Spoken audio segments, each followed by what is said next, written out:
रागादि विकारी भाव मुकेश जी आत्मा के विकार हैं कि पुद्गल के? आत्मा के विकार है ना, पुद्गल के विकार तो है नहीं, क्योंकि पुद्गल में थोड़ी राग आदि होते हैं, ये तो जीव का ही विवाह रूप परिणमन है। तो भाई साहब जब जीव का विवाह रूप परिणमन है तो वो जीव को ही जानने से, उसी में दिमाग लगाने से ठीक होगा कि पुद्गल को सही करने से ठीक होगा? ख्याल में है कि नहीं आया? ये कौन सा गणित है कि विकार जीव में है और क्रिया जड़ की करता है? ख्याल में है कि नहीं है? क्रिया किसकी करते हैं? जड़ की क्रिया से आत्मा का विकार कैसे रुक जाएगा? जैसे मैंने आज भोजन छोड़ दिया तो आत्मा में भोजन का राग नहीं है, ऐसा थोड़ी है। ख्याल में है कि नहीं आया? आप भले ही बाहर में भोजन नहीं करो लेकिन अंतरंग में तो उसके विकल्प चलेंगे, चले बिना रहेंगे नहीं। क्यों चलेंगे? क्योंकि उस जाति का विकार उस जाति का उदय है। इसलिए आचार्य भगवंत कहते हैं कि तुम्हारी ये दिशा गलत है। तुम्हें जो जन्मों जन्मों से ये जो अवसर चूकते चले जा रहे हैं हम सम्यक दर्शन का, आत्मानुभव का, तो ये क्यों चूकते चले जा रहे हैं? अपन को अनंत बार तो सब अवसर मिले ही है ना। शास्त्रकार कह रहे हैं ना कि ये जीव इतने बार मुनि बना, इतने बार शास्त्र पढ़े, जनवाणी पढ़ी, 11 अंग 9 पुर का ज्ञान किया, समूह शरण में गया, भगवान की दिव्य ध्वनि सुनी, इतना सब कुछ अवसर मिलने पर भी अभी वर्तमान के अवसर तो उस अवसरों के सामने कुछ भी नहीं है। अरे जो जीव मुनिराज बन के विचरण करते हो, हैं वन जंगल में रहते हो, एकांत में वास करते हो, 28 मूल गुणों का निरतिचार पालन करते हो, सच्चे द्रव्यलिंगी हो, लौकिक कामनाओं से, ख्याति लाभ पूजादि से दूर रहते हो, ऐसे सब कुछ होने पर भी अवसर क्यों चूक गया? सम्यक दर्शन क्यों नहीं हुआ है? साक्षात भगवान के समोसण में बैठ के भी अवसर क्यों चूक गया? अवसर इसलिए चूक गया कि जब जब भी अवसर मिला, क्या जब जब भी अवसर मिला तो इस जीव ने परिणाम और क्रिया को सुधारने का प्रयास किया। काय को सुधारने का प्रयास किया? क्रिया को और परिणाम को। वस्तु स्वरूप का निर्णय नहीं किया कि वास्तव में एक द्रव्य दूसरे द्रव्य का कर्ता धर्ता नहीं है, तो वास्तव में नहीं है कि है। ख्याल में ना? तो मान तो लिया, जब समूषण में भगवान सुना रहे तो मान तो, लेकिन अंदर श्रद्धान अनुभव पूर्वक नहीं हुआ, इसलिए सम्यक दर्शन नहीं हुआ। सम्यक दर्शन देखो, जैसे लोक में व्यवस्था है कि अपना पेट स्वयं अपन ही भोजन करे तो ही भरता है। आप बहुत बड़े व्यक्ति के पास, एक बहुत बड़ा सम्राट है, प्रधानमंत्री है, बड़ा बहुत अरबपति उद्योगपति है, आप उसके घर पे बैठे हो और अगर वो भोजन कर ले तो क्या अपना पेट भर जाएगा? बोलो। आप ये कहोगे साहब अब प्रधानमंत्री ने खा लिया तो हमारा तो पेट भर गया, ऐसा नहीं होता ना।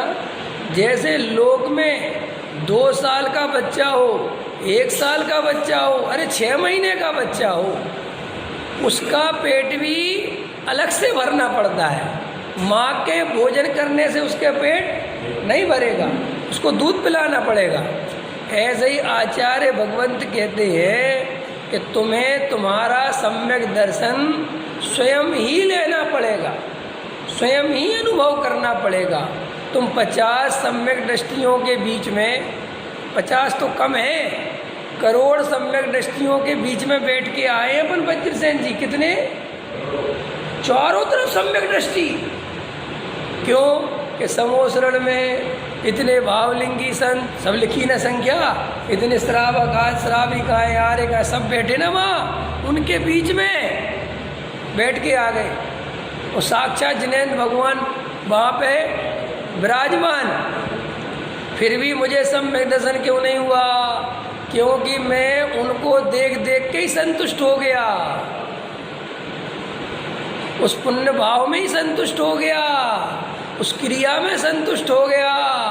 संसार की यसारता सोच सोच के विषय भोगों में कोई सुख नहीं है, इसी में संतुष्ट हो गया। अंतरंग से विचार नहीं किया कि संसार कितने 24 घंटे असार लगे, कितने घंटे संसार में कहीं सुख नहीं दिखे, लेकिन अगर इसके बाद भी तुम्हें शुद्धात्मा का अनुभव नहीं होगा, शुद्धात्मा का ज्ञान नहीं होगा, तो सम्यक दर्शन नहीं होगा। देखो, बार बार पहले निर्णय करो, विचार करो, डरो मत। निर्णय करो कि मैं आत्मा हूँ, मैं ये शरीर नहीं हूँ। पहला भाग, मैं आत्मा हूँ, मैं ये शरीर नहीं हूँ। ये शरीर मेरे से सदाकाल भिन्न है, इस शरीर की क्रियाएं मैं नहीं करता। अब ये बात अपन ने समझी, सुनी, अब इसका प्रयोग करके देखो, समझो बार बार, क्या मैं शरीर की क्रिया कर सकता हूँ? आगे मत बढ़ो, जल्दी आगे मत जाओ। अपन क्या करते हैं, यहाँ निर्णय मजबूत हुआ नहीं, इसके भी आगे बढ़ गए। अरे साहब, आप तो शरीर की बात करते हो, हम तो राग आदि के भी करता, काहे के करता नहीं है? हम तो काहे के करता है? जानने देखने की। अब वो जो पहली वाली बात थी ना कि शरीर का करता नहीं हूँ, अभी वो ही ढंग से निर्णय नहीं हुआ और राग आदि की ओर बढ़ गए, और फिर मैं तो आत्मा हूँ, मैं तो ज्ञाता दृष्टा हूँ, जबकि निर्णय एक भी मजबूत। तो इसका रिजल्ट क्या आया कि जैसे ही फिर कोई दूसरा विद्वान मिला या शास्त्र पढ़े और उसमें लिखा, अरे भैया क्रिया के बिना काम, तो फिर डोल गया, फिर वापस वहीं पहुँच गया। ये परिणाम बिगड़ेंगे तो इनका फल 100% मिलेगा, इन परिणामों को फिर वही बस वहीं आ गया। इसलिए भेद ज्ञान नहीं हो पाता। भेद ज्ञान कैसे होता है? ये सारी चीज़ जो राग देश का अभाव करना है, तो राग देश का अभाव राग देश के अभाव करने से नहीं होता। क्या कहा मैंने?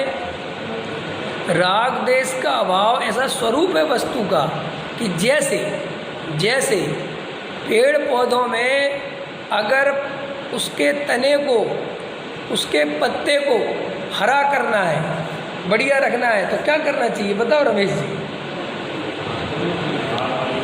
है कहाँ पानी डालना चाहिए? जड़ में। हाँ, एक बूढ़ी अम्मा थी, उसका बगीचा था बहुत सुंदर, और उसको अपने बगीचे से बड़ा प्रेम था, वो बड़ी सेवा करती थी, उसका बड़ा हरा भरा बागिया। एक बार बेचारी बीमार पड़ गई, तो बीमार पड़ गई तो ना उसे अपने शरीर की चिंता, ना कुछ चिंता, सिर्फ एक ही चिंता, कौन सी?